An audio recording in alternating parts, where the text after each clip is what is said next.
অন্নপূর্ণা ভান্ডার যারা যোগ্য তারাই পাবে, দিয়ে শেষমেশ কি হলো, যারা অযোগ্য তারা পেল, মানে যাদের 3 তলা বাড়ি, 2 তলা বাড়ি, 1 তলা বাড়ি, যাদের গাড়ি টাড়ি সমস্ত কিছু আছে, জমি জমাট আছে, তারাই পেয়েছে। আর যারা সত্যি করে যোগ্য, যাদের কিচ্ছু নাই, যাদের সত্যি দরকার, তারাই রাস্তায় গড়াগড়ি খেয়ে বেড়াচ্ছে, আন্দোলন করে বেড়াচ্ছে।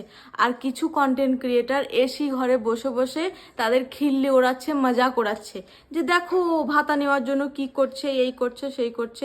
তো তাদের উদ্দেশ্যে একটাই কথা বলি, যে একবার না ঘুরে ঘুরে দেখে আসেন সে মানুষগুলোর কষ্ট, আর্তনাদ, তারা কেন চাইছে টাকাটা সেটা আগে জানতে হবে। তারপরে ওই ঘরে বসে বসে লেকচার ভাষণগুলো দিবেন, মানাবে, না হলে কিন্তু মানাচ্ছে না। এই সমস্ত অসভ্যতামি করবেন না।